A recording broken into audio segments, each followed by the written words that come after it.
This week we'll talk about two concepts, union find and minimum spanning tree. So union find is a data structure that is very useful by itself, but it is also a core component of one algorithm for minimum spanning tree. So that's why we cover these two topics together. So union find is also known as disjoint set. So it's a data structure that you should learn in a data structure course. Um, but here we will cover the basics, but pretty quickly. So we don't expect you to learn everything about union find here, because here the focus is on using union find to solve other problems instead of understanding exactly why the complexity of union find is the way it is. So what union find data structure does is it keeps track of a set of elements that are partitioned in a number of disjoint sets that can be merged together. So it supports two operations. The first is to find the set that a particular element is in. So essentially, every set should have an ID, and it's important that if two elements A and B they are in the same set, if and only if find A equals find B. So that's the main property to one need to maintain for the find function. So the other function is the union A and B. So this will join the set that A is in with the set that B is in. So after we call union AB, find A should equal to find B. So one common way to implement union find is we represent every item as an integer. So for example, from 1 to n or 0 to n minus 1. And conceptually, all these items will form a forest. So that means the multiple trees. And we use one array that stores the parent of each node. So each node, each item correspond with an integer, and that integer is used as index into this array. And this array will store the parent of that item. If a node is the root of a tree, then the parent is itself. So using this implementation, find A will return the root of the tree A is in. So essentially, you look at the array of storing parents. If the value is the same as yourself, then you know you have find the root. If not, then you will try to find the parent of that node, and so on. So find essentially traverse this path from each node to the root of a tree. And union A and B will join together the trees A and B are in. So essentially what you do is you'll find the root of the tree A is in, they'll find the root of the tree B is in, and then you make one of them the child of the other. So then the two trees are joined together to form a single tree.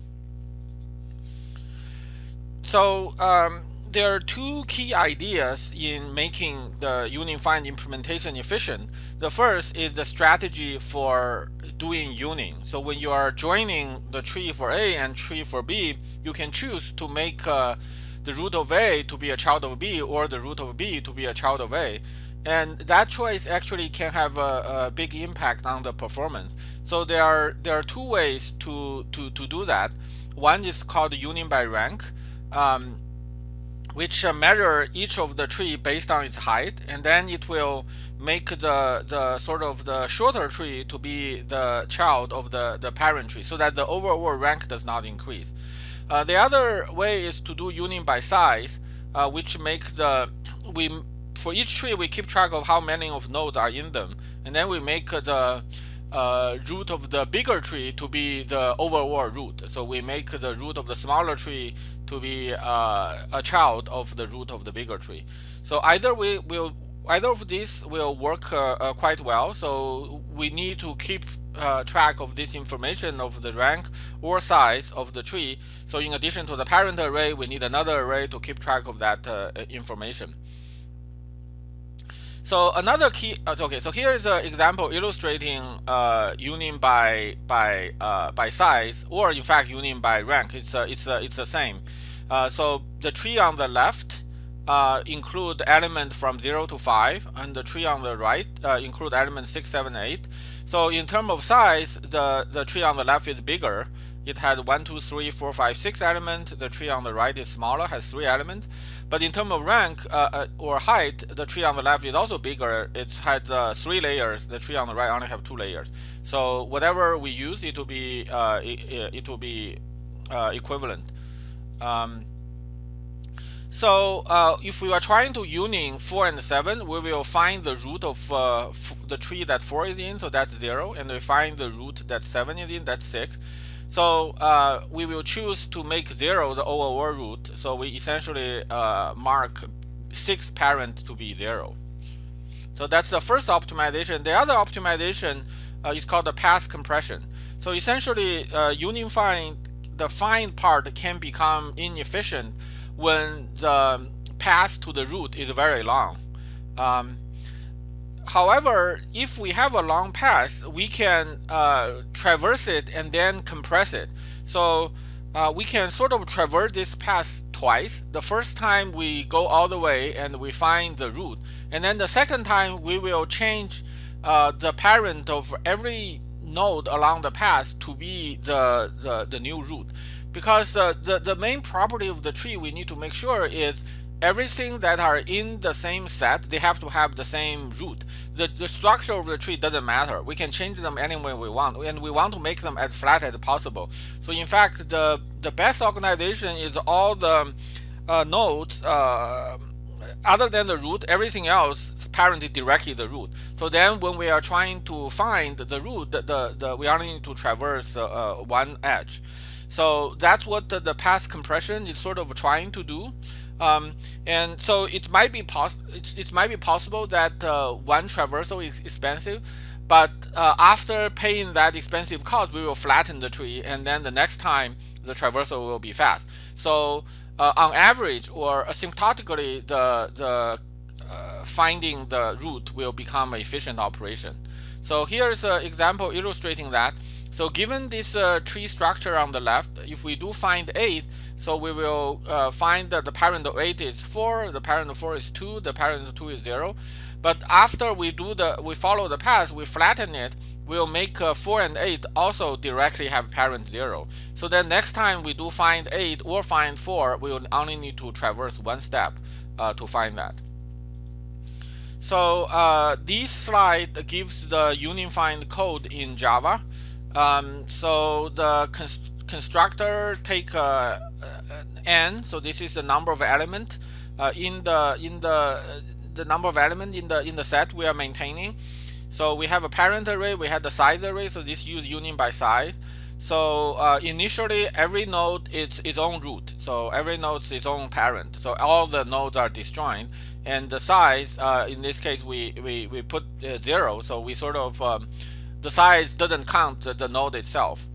And then when we do find, this is what we do. So long as p does not equal its parent, we will sort of change p to its parent. So in fact, I guess I have to say this implementation is slightly different from the way of flattening the path compression that mentioned earlier. This is a kind of conceptually more complicated optimization, even though the code is actually easier. So essentially, it doesn't fully flatten the tree. What it does is it will reset the parent of each node to be the parent of the parent. So essentially, if we have a very long path, after we traverse it, then the length of the path will be halved. So then next time it will be not as expensive, and the advantage of this is we don't need to traverse that path again. So if we want to set everything's parent to be the root, we have to traverse it twice. So this using this, we only need to traverse it once.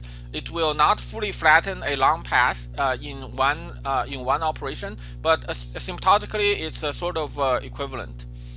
And union, we will use find to find the root of the first node, the root of the second node, and if they're the same, then that means they already belong to the same set. We can simply return. Otherwise, based on the size, we will update the parent, and at the same time we will update the size. So note that we only need to keep track to make sure that the size value for the root are accurate, because the size value of non-root nodes are never used.